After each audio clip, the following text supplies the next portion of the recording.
तर नागपूर हिंसाचारामध्ये वाहनांची तोडफोड केल्याप्रकरणी सुद्धा तक्रार दाखल झाली आहे। तोडफोड झालेल्या वाहन मालकांकडून पोलीस स्टेशनमध्ये ही तक्रार दिली गेली आहे। तोडफोड करणाऱ्यांवर कठोर कारवाईची मागणी त्यांनी केली।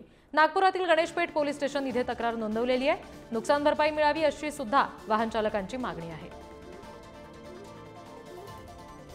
सोमवारी संध्याकाळच्या सुमारास नागपुरातील हिंसाचाराला सुरुवात झालेली होती आणि जी सुरुवात झाली होती ती याच गल्लीपासून सुरुवात झालेली होती। महाल परिसरातील हा जुना हिस्लॉप कॉलेज रोड आहे आणि येथील ज्या कार आहेत त्या आपण पाहू शकतो की एका रांगेत ठेवलेल्या 10 ते 12 कार ज्या आहेत त्या जमावाने आणि समाजकंटकाकडून तोडण्यात आलेल्या होत्या, तोडफोड करण्यात आली। त्यानंतर येथील जे नागरिक आहेत त्यांनी वैयक्तिक तक्रार दिलेली आहे, पोलीस ठाण्यांमध्ये ही तक्रार दिलेली आहे।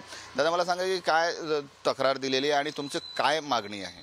आमची ही मागणी आहे की आमच्यावर जो हल्ला केला गेला म्हणजे जो हिंदुत्वावरती जो मुद्दा त्यांनी उठवला त्याच्यावरती बिलकुल तो सगळा मॉप आला 250-300 लोकांचा, ते जे नुकसान केलेलं आहे त्याची आम्हाला भरपाई पाहिजे। त्यातल्या त्यात नुकसान झालं आमच्या कार सगळ्या फोडले गेलेल्या आहे। तुमच्याकडे कोणते वाहन होतं? कोणती? 4 व्हीलर आहे माझी, टाटा टिगोर गाडी आहे माझी, ती चांगलीच जास्त फोडल्या गेलेली आहे। त्याच्यावर चढून चढून लोकांनी दंडे मारलेले आहे आणि शिवीगाळ करत सगळे गोटे वगैरे सगळे मारलेले आहे। आमच्या गाड्या फोडण्यात आला, जाळण्याचा प्रयत्न केला। माझ्या 2 गाड्या, एक ॲक्टिवा होती तिलाही दगड मारून चेपून हे केलं आहे पूर्ण, आणि कार होती ती खूप फोडण्यात आली आहे।